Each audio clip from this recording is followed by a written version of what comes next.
God bless Miss Murphy. Miss Murphy was an Irish lady. That was during the days of the British Raj. Remember that, huh? I was born a long time ago. I won't tell you exactly when. But Miss Murphy, we all went to Miss Murphy's school. So Miss Murphy was a wonderful Irish lady, and she had very straight principles. You talk about principles of life. Miss Murphy was of the old school. She taught us all these proverbs. One was, honesty is the best policy.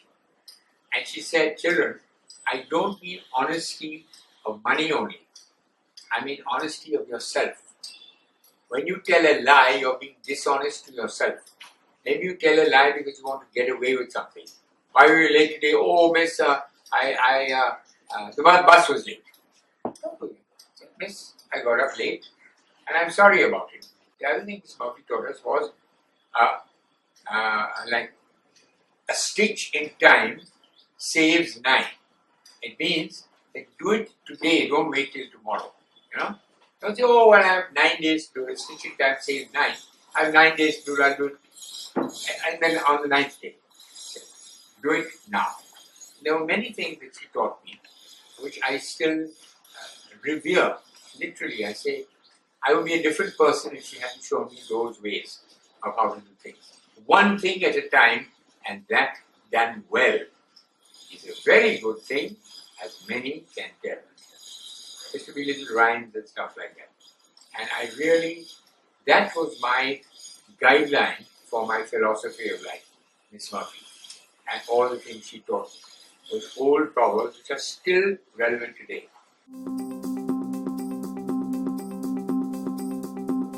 My philosophy of life is, every morning, fall in love with life. Fall in love with everything that you see that is different, strange, unusual, unique. And it's wonderful. You see an ant crawling across the floor. You say, where is that fellow going?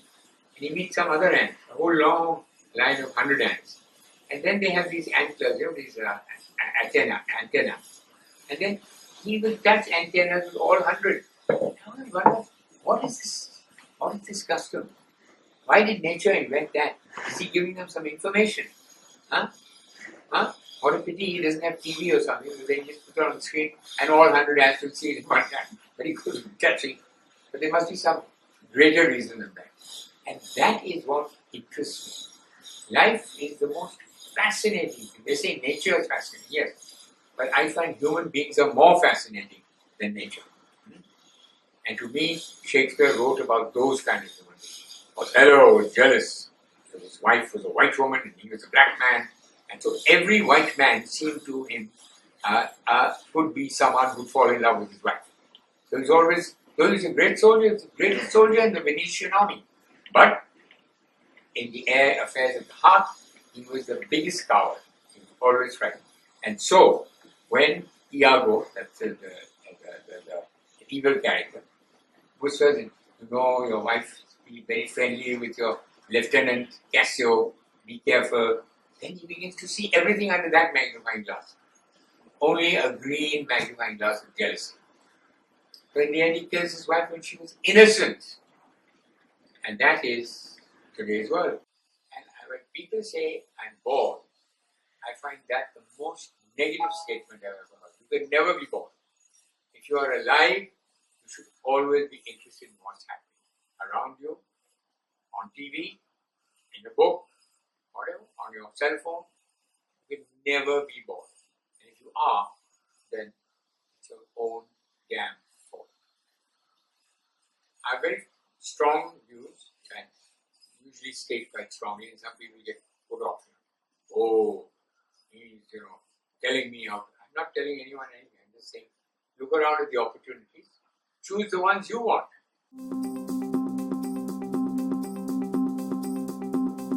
I'm a person who grew up in a middle class but quite wealthy household. And my parents looked after me. I was the spoiled brat of the family. went to school, cathedral school in Bombay, good school. I would say great. Went to St. Xavier's College, great college, as long as you stayed in the canteen. Very boring when you went to classes, extremely boring. There I met a girl who I fell in love with. Her name was Pearl, and I told my parents I want to marry her. And he said, "Hey man, number one, you're only 17 years old, and number two, she's not of our community, etc., etc." So I put it aside. Then I went to London to study drama. When I came back, I met this girl again, Pearl, and again I told my parents I want to marry. They said, "If you want to marry and you're insisting," and by this time I was 19, no, I was 21. So I said, "I'm old enough, I can vote, so that means I can also choose my life partner." I said, "If you want to choose hers, because she's already married, while you were away she got married, and she has 2 children, and you want to marry a woman with married already and 2 children?" I said, "That's all right with me. I'm not worried. Why are you worried? I'm going to be with her, not you. Then you have to get out of the house." The very next day, I phoned up an advertising agency, JWE, and I went there as a trainee copywriter. I got through the test, and gradually I worked my way up. And then I switched from JWE to a very, very famous advertising agency called Lintas, Lintas. And there I got promoted very quickly. Then I felt now I have enough money to be able to leave my home. So I told my parents, "I'm going to marry that girl whether you like it or not." They said, "It's not in your karma." I said, "I should know my karma and you should know your karma." Right? No. I was brought up in a very free way. We could read any books we liked. I read Freud, Sigmund Freud, at the age of 14. Right? And my popular, or you might say my pastime reading was Playboy. So we were a very open family, very open. And so I told my parents, "You brought me up to be independent, so I'm being independent. You brought me up." So they said, "No, but you know, she's already married, she will have to get a divorce, you will have to wait, etc." I said, "No, I've got a good job now, I packed my bag. I mean, I by that time rented a flat for my wife to be and the 2 children. And we had a wonderful time. Wonderful. I don't think if I lived 1,000 years, I would ever have got a better wife than Pearl. Pearl Wise was her name, and her married name was Pearl Chowdhury. And finally she became the famous, and she's famous in Bombay in the theatre, and as a teacher of children, Alyque Padamsee.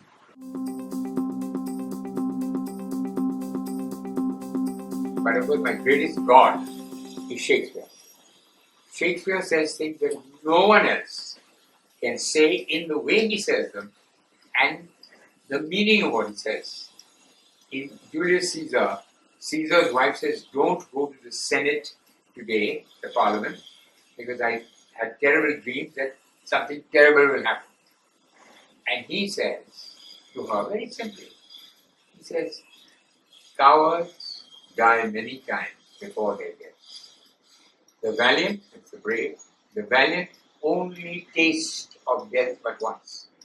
Of all the wonders that I yet have heard, it seems to me most strange that men should fear, seeing that death, a necessary end, will come when it will come." In other words, why are you frightened? If you're frightened of death, then every day you live in fear, "I'm going to die, I'm going to die, I'm going to die." I know some people actually do that. I don't know, Alyque, I'm 60 years old and I may pop off any minute. I said, "So what? Pop off. Oh, aren't you sad?" Of course I'll be sad. I'll miss you. But I'm not going to tell you, "Oh, you'll never pop off. Don't worry. God is great. You'll live for 1,000 years." That's absurd. But we get frightened of fear.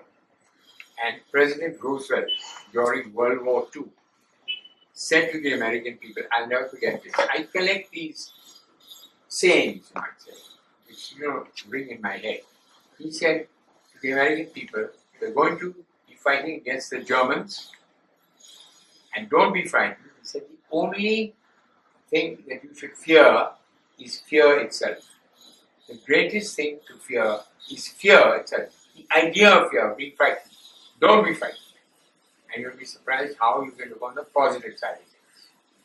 So I'm a great believer in positivism. Which character in Shakespeare would I most identify with? That's a tricky question because there's certain characteristics in certain characters that I love and certain that I don't.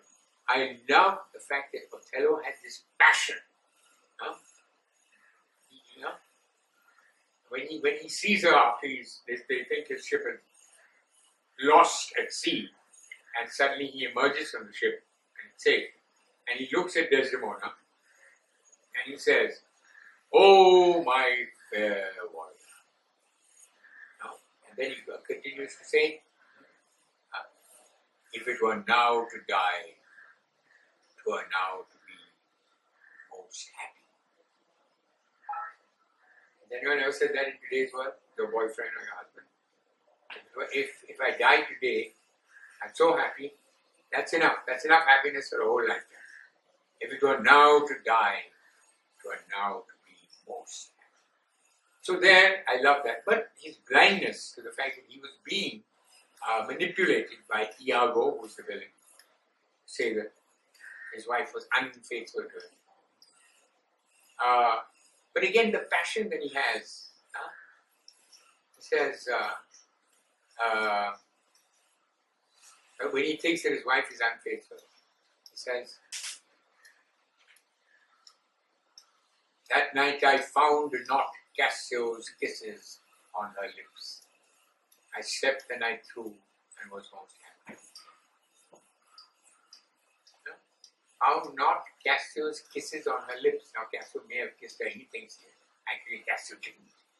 But the visual impression that you can actually find Cassio's kisses on her lips. Shakespeare has that wonderful way of the poetic simile. And the other character that I love, of course, is Shylock. I love Shylock because Shylock is a man who lives in a society that has made him into a straitjacket. You know, like they put mental people into straitjackets, they tied up their arms, they can't move. Huh? And he's in a straitjacket of society prejudice. He is a Jew, and the Jews were like the Dalits in India today. They were discriminated against, and they could only take the worst jobs. And one of the worst jobs, which many of my rich friends would say, I'm crazy, that's one of the best jobs. One of the worst jobs was to be a money lender. Christians at that time hated the idea of money lending. They found it distasteful. So the Jews were allowed to be money lenders. And so he was confined to that. Or he could be a sweeper, he could sweep the roads of Venice. So then this Antonio, he was actually the merchant of Venice, the rich merchant. And he gambles away and loses all his money. And he has to repay Shylock. He goes to borrow money from Shylock. A man whom he's spat at, whom he's reviled, whom he's insulted, whom he's actually kicked.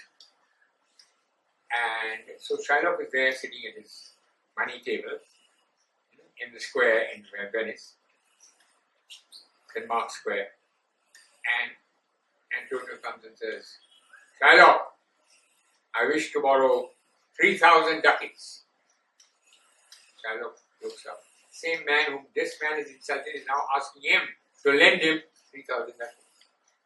He says to him, "Signor Antonio, many a time and often in the Rialto, you have berated me about my monies and my nuisances. Still have I borne it with a patient shrug for sufferance. It's the badge of all our tribe. You call me misbeliever, cutthroat dog, and spit upon my Jewish gabardine, and all for use of that which is mine own. And now you come to me and you say, Shylock, we would have monies. You say so? You that did spit your rheum upon my beard and kick me as a stranger cur over your threshold. Monies is your suit. What shall I say to you? Shall I not say, dog, money? Is it possible a cur can lend 3,000 ducats? Oh, shall I bend low? and in a servant's voice, with whispering humbleness, say this: fair sir,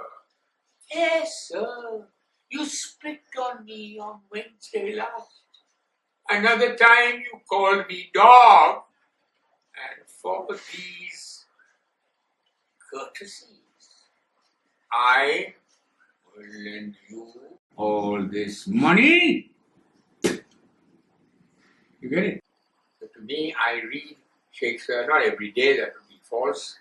Every week, I will definitely read something in Shakespeare. He's such a fantastic man. This man, Shylock, is treated so badly, and then he has the nerve to come and borrow money from him.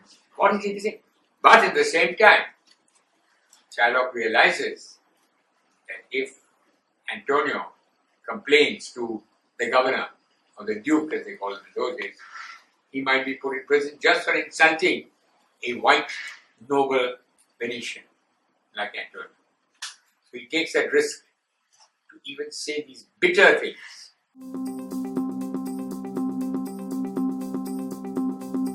By the most amazing circumstance. Here was I sitting here on one chair, and on this side was the famous sarod player, what's his name? Very bad names. Anyway, I'll come to that.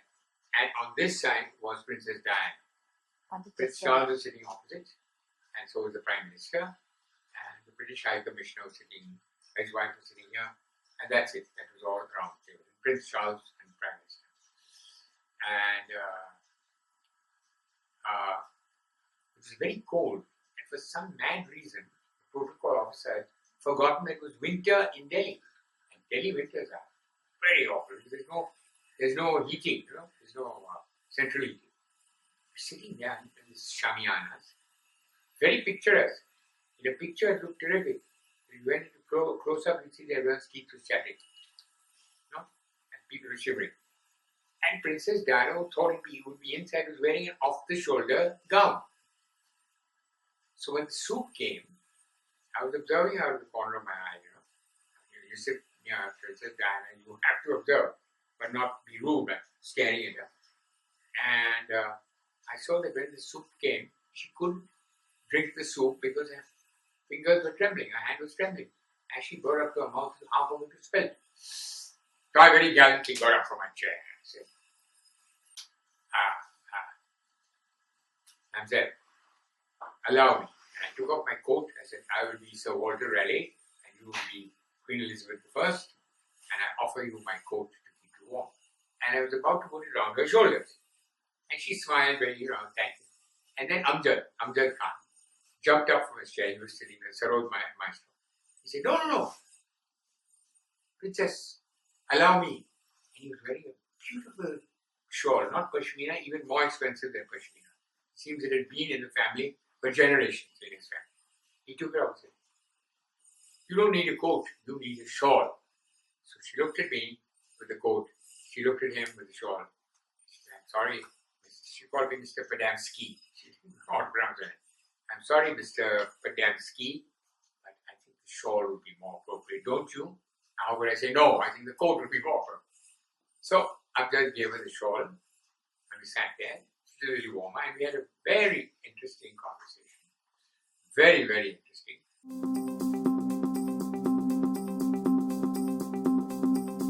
The world around us is changing, but the human heart is not. That's what I call the most surprising thing I've ever learned in my life. Everything is changing. Even now, thanks to pollution, nature is changing. Trees are growing old before their time because we have polluted nature. But the heart is still beating with the same vices and virtues, and I think will be as long as human beings are on this earth. My next book is going to be called Big Ideas and Small Ideas That Can Change the World in the next 50 years and change your own life in the next few years. Because I really believe that that's very important. We live, we live in the present, but we dream in the past. Raj, you know, I mean, the old Raj that went, Ram Raja. It's an old idea. What people should be dreaming of is the future. One of my favorite examples is India, this huge country, driving its truck, giant truck, on the road of life and driving by looking in the rear view mirror. Looking at the past, oh, the great Mohenjo-daro 5,000 years ago, the Taj Mahal today is one of the greatest monuments in the world. And all these things get past. Good, I'm glad we had them. But you can't live on the past. I said, don't look in the rear view mirror, look in the windscreen of life and see life as it's coming, you know, as you drive down the road and you see things coming towards you. Are you planning for those? If I had to really say who has guided my life, my principles, not guide my life, but my principles by which I live, I think I have to honestly admit it was Miss Murphy, who in my early years, we're talking about I went to boarding school at 2. The boarding school happened to be in Bombay, and my parents were also in Bombay, only about half an hour car drive away, and they brought us home every weekend. But she laid down the sort of the charter of how to be a good human being. I think in many ways I have not been a good human being, but the few times I have, I would say she is my goddess. She is the person who's guided me, really. So, God bless her.